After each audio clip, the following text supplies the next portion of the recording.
L'éthique mondiale a imposé le gender comme norme mondiale à partir de la conférence internationale de l'ONU sur les femmes qui s'est passée à Pékin.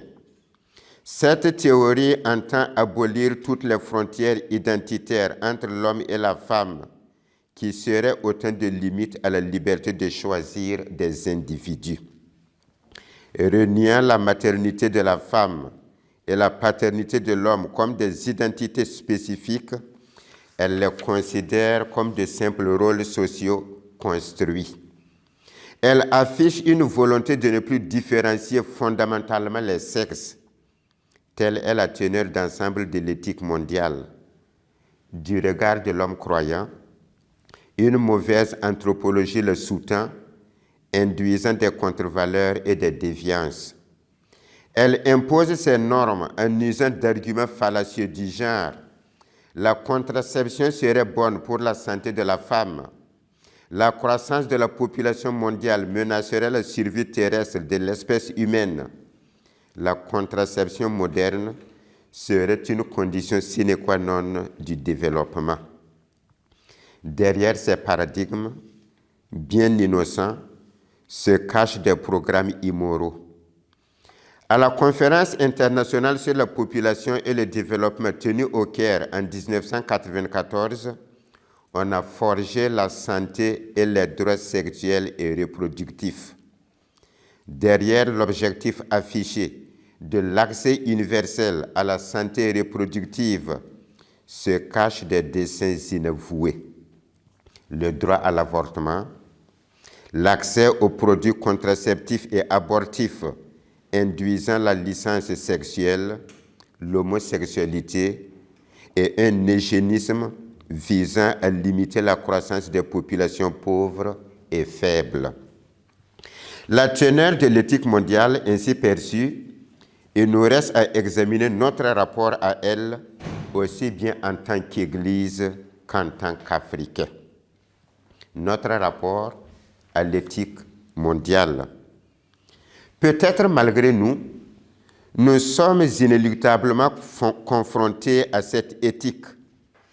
L'une de nos tâches premières serait de discerner dans cette éthique l'ivraie et le bon grain, car sur le même champ de la culture mondiale cohabitent l'ivraie et le bon grain.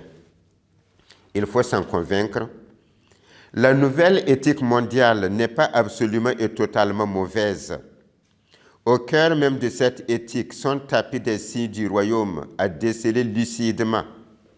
Elle s'est élaborée à partir d'aspirations humaines profondes. La guerre froide finie, les grandes idéologies des 19e et 20e siècles déclassifiées, une nouvelle ère s'ouvrait pour le monde avec ses soifs de paix, de liberté, de mieux-être pour les populations, de démocratie, son désir de fraternité universelle. De fait, avec la mondialisation, notre monde tend vers une plus grande unité, un meilleur rapprochement des hommes et manifeste de plus grandes solidarités humaines. Dans son pacte éducatif global, le pape François lui-même ne parle-t-il pas de la planète comme d'un gros village? En plus de ses aspirations humaines, de nobles valeurs humaines sous-tendent l'éthique mondiale, irrépérables dans ce qu'elle prohibe, la torture, la pédophilie, les mutilations génitales féminines, la peine de mort, le terrorisme, les crimes contre l'humanité, et dans ce qu'elle promeut, les droits de l'homme, l'état de droit, l'égalité entre l'homme et la femme, la démocratie participative et la santé. En fait, la nouvelle éthique mondiale prend à bras le corps les grands problèmes de l'humanité et tente de les résoudre. La dégradation de l'environnement, la pauvreté, les inégalités, le sida, la corruption, les discriminations raciales, l'homophobie. Et sur ce terrain de combat pour un mieux-être de l'homme, il faut lui reconnaître des succès palpables. Certaines maladies éradiquées, des aides humanitaires salutaires, certaines stérilités combattues, une conscience environnementale plus aiguë. Comme si elle était un sauveur temporel, la gouvernance mondiale promet comme un salut temporel la santé pour tous, l'éradication de la pauvreté, la qualité de la vie pour tous, la sécurité alimentaire, l'accès des femmes à la santé maternelle. Sans verser dans ce que le pape Jean-Paul II nommait une sécularisation progressive du salut, ce sont là autant de lieux de combat où l'Église devrait être engagée aux côtés des hommes de ce temps et singulièrement les églises d'Afrique. En somme, l'éthique mondiale se base sur de nobles aspirations humaines, mais elle s'en est emparée, les a dévoyées pour leur faire servir des desseins inavoués, d'où la grande part d'ivraie qui menace d'engloutir les frêles tiges du bon grain. Et de tout cela, nous sommes tributaires. Nos communautés ecclésiales africaines sont déjà tributaires de l'éthique mondiale, de son langage, de ses schèmes de pensée. Sans en prendre conscience, nous baignons dans son cadre normatif et sémantique. Notre langage est truffé de ces catégories, à tel point que même au sein de nos structures ecclésiales, on parle de la santé de la reproduction, de bonne gouvernance, et dans nos institutions éducatives, de respect du genre. Plus qu'une imprégnation sémantique, nos populations tendent à intégrer les pratiques de la nouvelle culture. La contraception se répand en Afrique. Les pratiques liées au gender ont été intégrées dans les programmes d'éducation, dans les choix des leaders politiques. L'Église se retrouve quelquefois même actrice de l'éthique mondiale.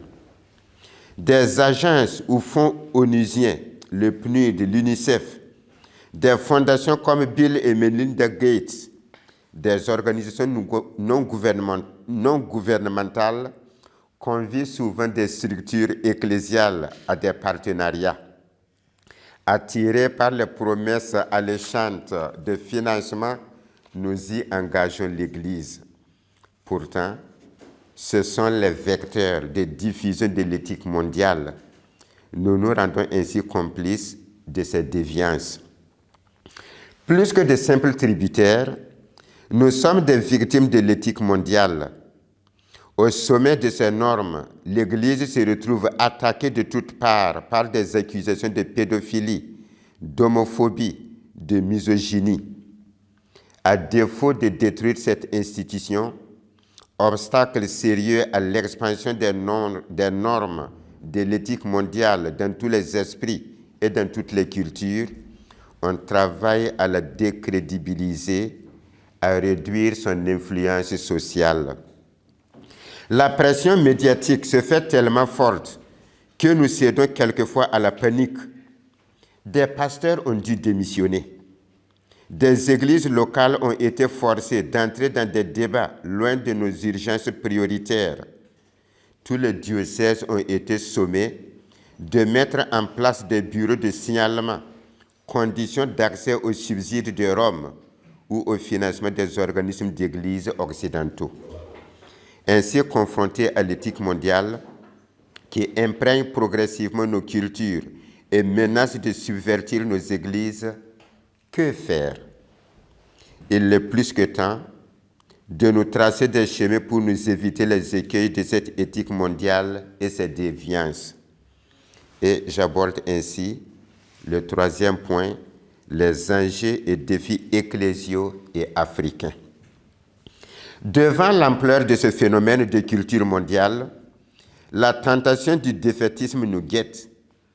Nous sommes conscients que le rouleau compresseur nous dépasse.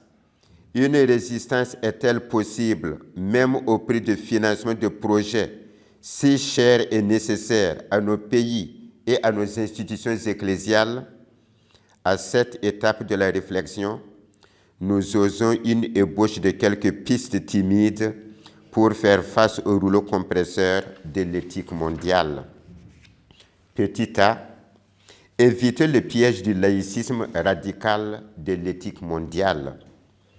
Le laïcisme occidental, hérité de la Révolution française, menace mortellement les cultures africaines. Or, nos cultures ne séparent pas aussi nettement qu'en Occident, au point de les opposer vie publique et vie religieuse, l'État et la religion, la raison et la foi. Les rapports entre les institutions de la vie religieuse et celles de la vie politique sont empreints de respect de l'identité de chacune, de collaboration et coopération animée par une recherche commune du bien de la communauté. Ce potentiel culturel reste à sauvegarder. On pourrait ainsi user de notre potentiel d'influence dans les commissions constitutionnelles où nous sommes généralement conviés avec d'autres confessions pour gommer les tendances au mimétisme laïciste afin que transparaissent dans les préambules des constitutions de nos États des valeurs fondées sur une juste compréhension de la dignité humaine. Deuxième piste de solution, être des guetteurs vigilants à nos postes de garde. Devant les pressions exercées sur nos gouvernements par la gouvernance mondiale, nos conférences épiscopales, de concert avec les autres confessions, devraient jouer pleinement leur rôle de tuteur moral pour aider nos gouvernants à résister aux pressions de toutes sortes, de sentinelles ou de guetteurs, pour avertir des dangers encourus dans telle ou telle norme internationale à ratifier, ce qui suppose une très grande vigilance. De fait, les déviances de l'éthique mondiale, comme abordées plus haut, se drapent souvent du manteau du bien, de la solidarité humaine, de l'humanitaire, et seules des consciences suffisamment éclairées à la lumière de la parole de Dieu, imprégnées de l'enseignement du magistère, sont à même d'opérer un travail de discernement. Les agents pastoraux devraient avoir des ressources intellectuelles suffisantes pour démasquer les en-dessous du mal tapis derrière des façades du bien, déconstruire un système bâti sur du sable. À ce sujet, Michel Chonians intime aux pasteurs de réactiver leurs prérogatives afin qu'ils puissent énoncer sans crainte sur toutes les valeurs non négociables une parole claire, informée, forte, unanime. L'Église n'a pas à se soumettre au leadership normatif de l'éthique et de la gouvernance mondiale. Elle se doit dénoncer clairement une juste anthropologie. Tout cela suppose la formation continue et permanente de nos agents pastoraux. Troisième piste, rendre effective la formation continue des agents pastoraux. Sans formation aux enjeux de l'éthique mondiale, nous pouvons devenir ces vecteurs. Bien outillés, nous sommes capables de déconstruire la déconstruction des identités. Il ne suffit pas seulement de déconstruire, il faut aussi reconstruire sur de nouvelles bases, indiquer une autre direction à prendre. À ce sujet, notre reconstruction pourrait partir des aspirations profondes de l'homme sur lesquelles se base l'éthique mondiale. C'est à ce niveau profond d'humanité qu'il convient de mener la bataille pour que les hommes découvrent ce qui peut réaliser véritablement leur bien. C'est à ce niveau que l'on peut amorcer un dialogue avec les hommes de notre temps et non avec l'éthique mondiale. Quatrième piste de solution, sauvegarder nos valeurs chrétiennes et africaines. La formation continue permettrait aussi aux responsables chargés de l'éducation de ne pas boire sans discernement au langage et aux sources de la nouvelle éthique. au lieu de continuer à être des marionnettes culturelles, on pourrait concevoir une éducation basée sur nos valeurs, d'où l'urgence de concevoir nous-mêmes nos programmes d'enseignement, nos manuels scolaires, pour y distiller les valeurs communes à la diversité de nos cultures. Parmi ces valeurs, remarquons que nombre de cultures africaines manifestent un sens aigu de la sacralité de la vie, de la famille, de la maternité, de la paternité, du respect des personnes âgées. Ne pourrions-nous pas œuvrer à sauvegarder par l'éducation ces valeurs au lieu de nous laisser engloutir par la culture de la mort? Dans cette quête de sauvegarde de nos valeurs africaines et chrétiennes, il faut louer et encourager des initiatives d'introduction de matières comme éducation aux valeurs, instaurées dans les universités catholiques au Burkina Faso. On pourrait élargir ces cours aux valeurs africaines, éminemment chrétiennes en leur fond, ce qui suppose de rechercher et de trouver notre identité propre, une identité non pas repliée sur nos traditions ancestrales inexistantes à l'état pur, mais bâtie sur notre être actuel, marqué plutôt par l'interculturalité. Un petit mot de conclusion. Les défis auxquels nous confronte l'éthique mondiale sont immenses.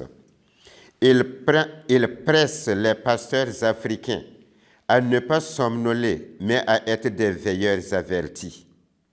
Malgré l'ampleur de la révolution culturelle mondiale actuelle, il nous faut rester convaincus que malgré tout, Dieu réalise son dessein. Présent dans les évolutions de notre temps, sous la forme de semences du Verbe, il accompagne la marche de l'histoire humaine, conduit le cours du temps, mais par nous, par l'action et le combat des héros de sa vérité. Fort de cela, on peut espérer un autre modèle de mondialisation sous la forme non pas de l'imposition d'un modèle, mais d'une interculturalité créant des passerelles entre les cultures, des lieux de rencontre et d'enrichissement réciproque.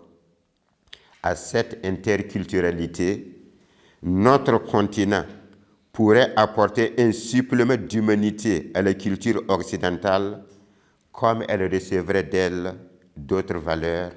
Je vous remercie.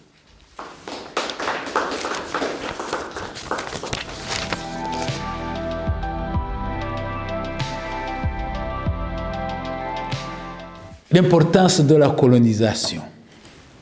Quand on le dit, on dit « Ah, vous revenez sur un sujet tabou ». Mais la colonisation a façonné l'Afrique. La colonisation nous a donné une façon de vivre, une méthode de travail, la rigueur. Elle a connu aussi ses sévices. Elle a connu un certain mal. Je pense que c'est Léopold Sédar Senghor qui disait que la colonisation a fait tellement de bien qu'on ne peut en dire que du mal. Et il a fait tellement de mal qu'on ne peut en dire que du bien. En fait, nous vivons, l'Afrique que nous avons maintenant, nous vivons ce que l'époque de la colonisation nous a laissé. Et il faut oser le voir en face et oser dire oui, ceci était bon, mais cela ne va pas parce que, comme le disait Monseigneur Fulgence, on a commencé par exemple à exploiter la terre d'une façon sauvage parce que la population n'a rien reçu des exploitations qu'il y a.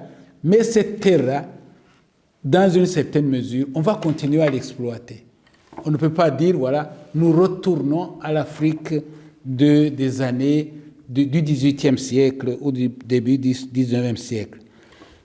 Donc, on ne peut pas seulement parler de la colonisation en nous plaignant.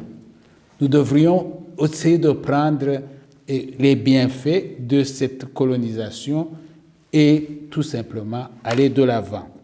Et dans tout cela, nous avons parlé hier d'un élément important ici, la rigueur. La rigueur dans le travail. Vous parliez de Monseigneur Aveline qui disait nous avons autant de juifs, autant de musulmans, autant de... Tout simplement, c'est que après un certain temps, nous n'avons plus continué à avoir cette rigueur. Tout simplement, il y a des biens que nous avons reçus, que les pères ont mis en avant. Vous savez, dans les statistiques, je ne vois jamais dans les statistiques qu'on me donne des morts, le nombre de morts. Et on dirait que tout le monde vit et que nous avons toujours vécu. Les chrétiens ne meurent pas, alors qu'ils sont comme tout le monde. Et je parlais aussi avant de la connaissance, essayer de bien connaître la réalité. Eh bien, là-dedans, il y a des acquis. On a toujours dit, par exemple, je regrette maintenant, comme je suis rwandais, je parle souvent de la Belgique, par exemple, que c'était une administration indirecte au Rwanda, ce qui n'est pas vrai, puisque nous avions les mêmes façons de faire qu'au Congo. En 1943, on disait l'ordonnance législative des affaires indigènes et main-d'œuvre d'octobre 1943 stipule que le roi, les chefs, les sous-chefs doivent être investis par l'autorité mandataire qui peut également prononcer leur déchéance, etc., etc. Il y a donc aussi une nouvelle organisation politique qui est arrivée et que nous devons suivre, quitte aussi, si c'est nécessaire, de voir dans quelle mesure nous pouvons y inclure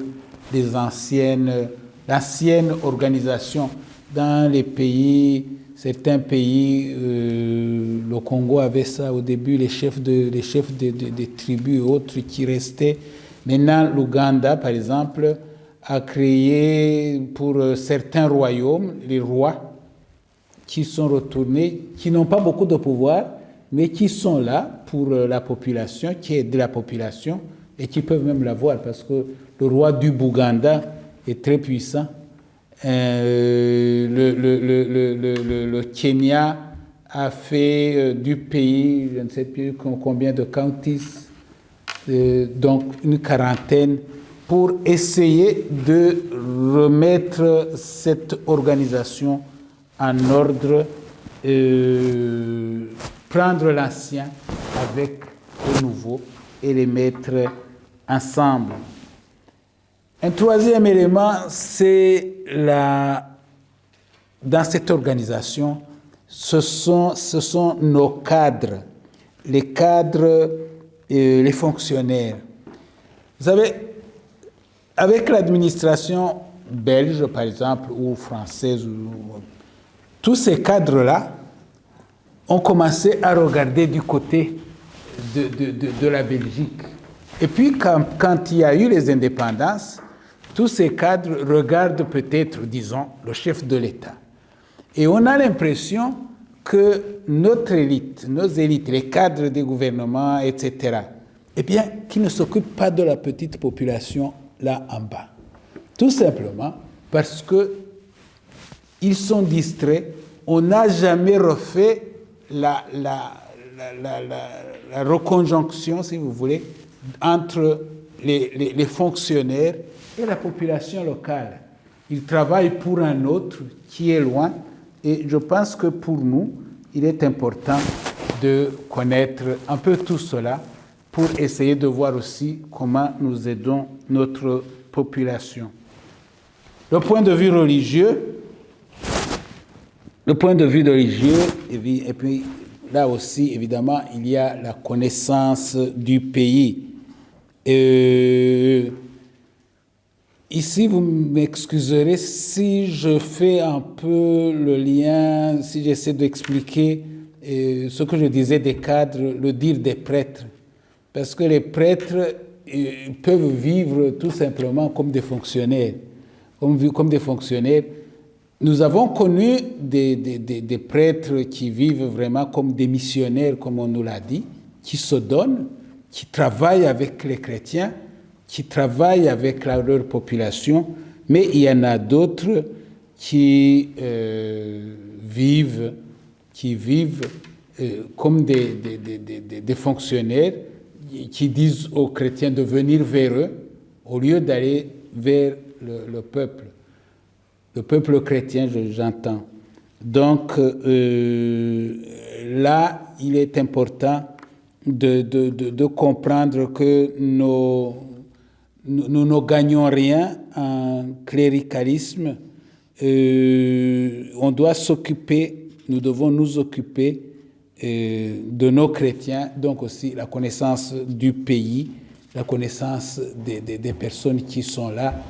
S'il y a plusieurs tribus, la connaissance de chaque tribu, ce qui est important dans chaque tribu, etc. Dans le cadre du Rwanda, je voudrais parler un tout petit peu du génocide perpétré contre les Tutsis de 1994. Eh bien, ce génocide, nous le savons, tous les peuples du monde connaissent des guerres d'expansion, des guerres des révolutions de palais pour le pouvoir.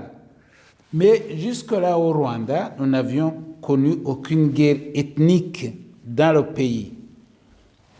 Et c'est dans la perspective des indépendances, dans les années 59, qu'on a commencé à voir des tueries, des discriminations de toutes sortes de la part de plusieurs personnes. Et il y a eu l'exode massif, on a chassé beaucoup de personnes vers les pays limitrophes. Dans cet exil, ce qui était frappant, j'ai déjà demandé, dans les discussions, j'ai demandé à quelqu'un, à un monsieur qui donnait la conférence, au Rwanda, nous n'avions pas nous avions à peine autour de 1000 Tutsis qui étaient au pouvoir. Mais quand on les a chassés, il y a eu 200 000 personnes. Pourquoi? Et il m'a dit, c'est parce que les Tutsis étaient considérés comme le vivier de l'UNAR, donc d'un parti. Ça veut dire qu'on a exagéré, on a commencé à dire ceux-ci sont dangereux, ceux-là ils ne sont pas bien, ceux-là sont communistes. C'est parce que au moment des indépendances, dans nos pays au moins, c'était ça, c'était les capitalistes et les communistes.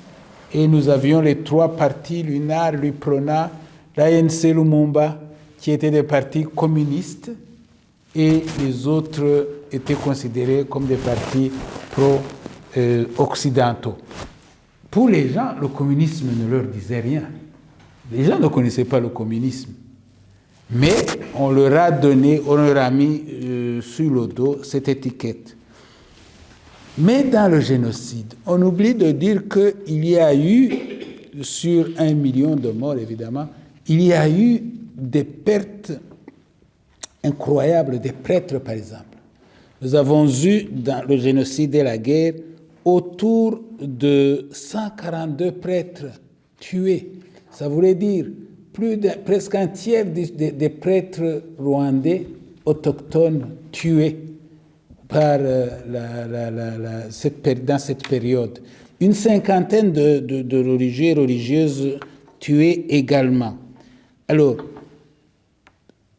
on voit que même dans ces guerres-là, on vise, qu'on le veuille ou non, on vise beaucoup l'Église.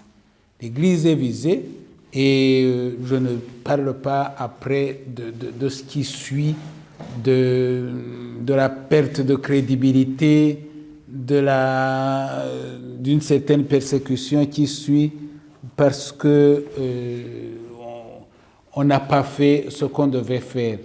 Mais les chrétiens, effectivement, ils sont responsables parce que nous n'avons pas pu arrêter les génocides et les chrétiens ont fait autant de mal que les autres. Alors, il y a un père dominicain, Bernardin Muzungu, qui dit, voilà, les chrétiens et même les simples citoyens paisibles ont été écrasés par un régime politique qui les a poussés à devenir des criminels malgré eux, malgré leur foi chrétienne, malgré leur croyance au Dieu de nos pères, malgré leur harmonie séculaire. Il fallait donc cohabiter. Après le génocide, il fallait faire cohabiter toutes les composantes de la société, les victimes comme les auteurs du génocide, les réfugiés qui rentraient, et surtout gérer la justice, les rancœurs de la population, etc. Donc il fallait aider tout le pays à se réconcilier et à revivre à nouveau dans l'entente. Un autre élément important, c'est créer cette fois-ci des éléments de cohésion. Pour le Rwanda, c'est assez facile. Le gouvernement a créé la rwandité, la rwandité, pour dire voilà, nous étions une nation et donc nous allons mettre en avant les valeurs d'être rwandais. Les valeurs d'être rwandais, ça veut dire le Rwandais, il a une certaine politesse, il a une certaine façon de vivre, d'aimer les autres, de travailler en communauté, etc. Donc, ils ont opposé au génocide, si vous voulez, le concept de rwandité qui découle du concept de nation et pour essayer de créer l'unité des Rwandais.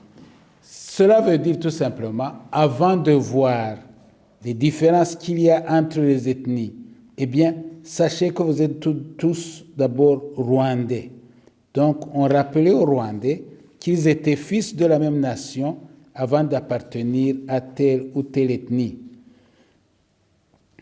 Mais il ne faut pas oublier que tout ceci, c'est encore les États qui le font. Et que nous devons avoir notre part comme Église, comme je vous disais, vers où on va, faire comprendre que le Christ est notre paix et que c'est dans le Christ, dans la résurrection du Christ, que nous trouvons notre unité. Parce que les Rwandais peuvent être Rwandais aujourd'hui et s'entretuer demain. Mais ce qui unit les chrétiens, c'est la foi que nous avons en Jésus-Christ. Alors, je voudrais parler un tout petit peu, parce que la plupart des choses, on en a déjà dit, l'évangélisation du Rwanda, certains éléments. Le Rwanda, comme vous savez, a été fondé, la première mission de Save a eu lieu le 2 février 1900, donc en 1900, c'était le début de la mission. 3 ans après, 22 garçons et 4 filles ont été baptisés en 1903. En 16 ans, à l'époque allemande, jusqu'à donc à 1916, les Pères Blancs avaient déjà fondé 11 paroisses, ce qui veut dire qu'ils travaillaient vraiment vite. Et puis, en 17 ans, en 19, nous avions déjà 2 jeunes Rwandais qui étaient ordonnés prêtres. Et en 19, nous avions la première congrégation religieuse autochtone. Donc, et sous le vicariat de Monseigneur Léon-Paul Classe, le catholicisme a connu une extension rapide, fulgurante. On a parlé de la tornade, là où l'Esprit Saint souffle en tornade. Pourquoi est-ce qu'on a eu cette extension tout d'un coup, tant de personnes qui sont devenues catholiques? À cause de 3 éléments. Premier élément, tout d'abord, c'est que le roi qui était contre le catholicisme a été destitué. Le roi Yuhi Musinga Et son fils, Rudahigwa, est devenu catholique. Donc, tous les chefs sont devenus catholiques. Tous, j'exagère, presque tous, sont devenus catholiques et en suivant le roi et donc aussi les sujets. Et puis, troisième élément, une autre explication, c'est l'arrivée de plusieurs nouvelles congrégations, notamment les frères de la charité qui sont arrivés très vite et les sœurs Bernardines d'Audonarde. Donc, ils sont venus et ils ont commencé à travailler pour la population. Donc, plusieurs œuvres sociales ont été créées, les centres de santé, les écoles, et jusqu'à aujourd'hui, de telle façon qu'en 1960, nous avions environ 40% de la population rwandaise qui se disait catholique. Mais le bilan de cette période est mitigé. Il y a du positif et beaucoup de points sombres. Ici, je cite les chercheurs, comme résultat positif et admirable, et ceci c'est vrai, il y a avant tout ce nombre difficile à préciser de familles rwandaises devenues profondément chrétiennes et tenant à leur foi contre vents et marées. C'est dans ces familles-là, faut-il ajouter, que se sont épanouies de nombreuses vocations sacerdotales et religieuses, des vocations de catéchistes. Par contre, les conversions massives et en partie superficielles de cette époque ont introduit dans l'Église du Rwanda un christianisme de masse qui s'est substitué à une vie chrétienne préparée, éduquée, réfléchie, approfondie. L'Église a gagné beaucoup plus en quantité qu'en qualité, et même aux dépens de la qualité. Prêtres et catéchistes étaient tellement submergés de monde qu'ils ne pouvaient pas former. Ils étaient débordés. Alors ici, on cite le père Hurel qui se demandait comment on peut suivre une pareille multitude. Et ici, nous arrivons au renouvellement des communautés ecclésiales de base qui a été la solution nous avons déjà parlé de cela. Je ne vais pas m'y attarder, mais quand même, je vais en dire quelque chose. Maintenant, les défis et les tâches de l'Église du Rwanda. Le premier défi, comme vous le savez, c'est la réconciliation. La réconciliation n'est pas une chose qui se fait en un jour. Il faut éduquer les gens, il faut aider les gens. Il faut surtout leur montrer le vrai chemin, qui ne consiste pas à dire, voilà, nous avons été des victimes, ou on trompe, nous n'avons pas fait du mal, ou nous avons fait du mal, qui consiste à dire, voilà, Jésus-Christ peut vous sauver. Vous allez vers lui et nous essayons de marcher avec eux. Donc, ce génocide a été perpétré dans un pays avec un grand pourcentage de catholiques et c'est une grande épreuve pour l'Église de notre pays parce qu'en contradiction absolue avec l'Évangile. Le défi de la réconciliation, donc, comme je disais, est le premier point. Pour arriver à parler réellement de réconciliation, nous avons commencé déjà autour des années 2000, nous avons préparé le double jubilé. Nous avions un jubilé de la catholicité au Rwanda, mais aussi le jubilé universel. Alors, nous avons commencé par ce qu'on appelait le gacaca chrétien. Gacaca, ça veut dire tout simplement un endroit où l'on s'asseyait pour résoudre les conflits.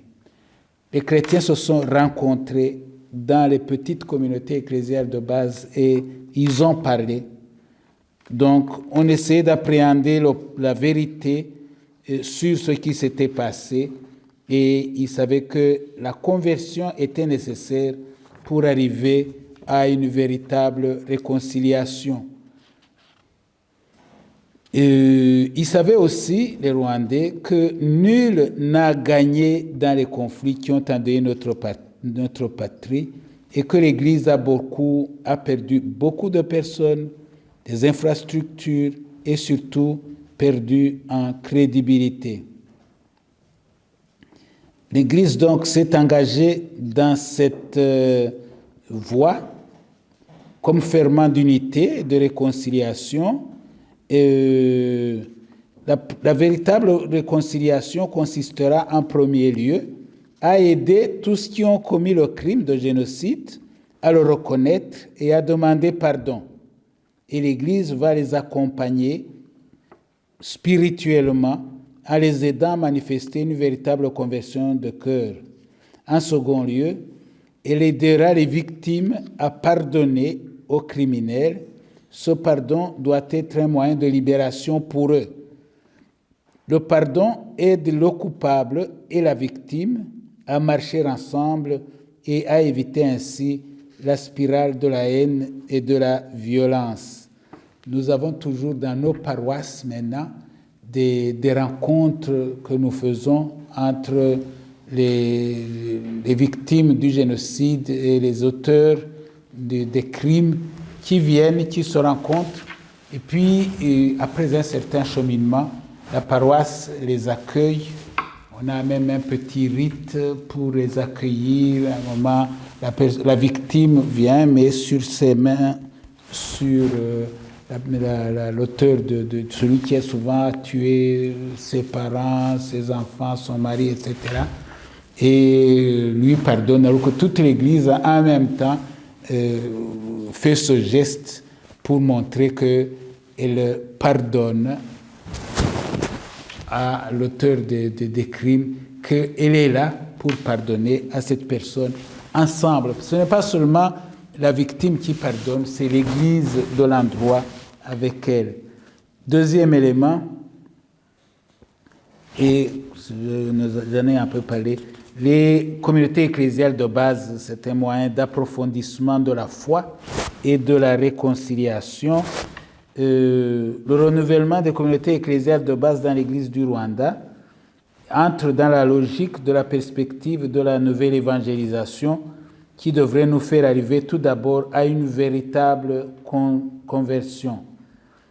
Africa, Ecclesia in Africa dit ceci: la nouvelle évangélisation visera donc à édifier l'Église famille en excluant tout ethnocentrisme et tout particularisme excessif, en prônant la réconciliation et une vraie communion entre les différentes ethnies, en favorisant la solidarité et le partage en ce qui concerne le personnel, des ressources entre églises particulières, sans considération indue d'ordre ethnique.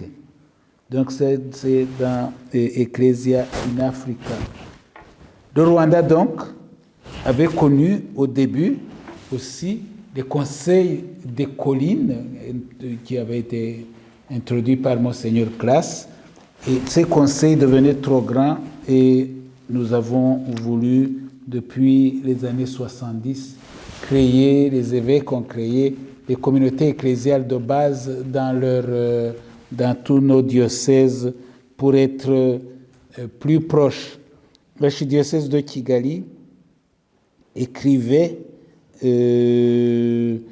à l'époque: une communauté ecclésiale de base, c'est une communauté faite de chrétiens unis par les liens du voisinage, qui vivent ensemble, qui se regroupent en tant que tels pour vivre ensemble chrétiennement les différents problèmes qui s'opposent à eux. Elle naît quand les chrétiens vivent ensemble, prient ensemble, écoutent ensemble la parole de Dieu et pratiquent la charité chrétienne. Un autre élément qui nous aide à la réconciliation, ce sont les écoles. C'est l'école. L'école, depuis longtemps, vous savez, nos évêques, les évêques missionnaires ont insisté sur notre présence dans l'école. Et même si nous savons si nous ne pouvons pas toujours dire que tous ceux qui ont étudié dans nos écoles sont des chrétiens convaincus, nous estimons qu'il est de notre devoir de former les consciences et de donner un service de qualité. Et chaque année, nous avons une semaine de l'éducation catholique où nous organisons des discussions, où nous invitons les autorités au niveau de chaque école, au niveau de la paroisse, du diocèse, même au niveau national. Et lors de ces rencontres, nous invitons aussi les autorités politiques locales et nationales. La formation permanente, c'est un troisième élément. Nous nous rendons de plus en plus compte que la formation permanente est nécessaire et nous la fixons surtout dans les domaines théologiques et religieux.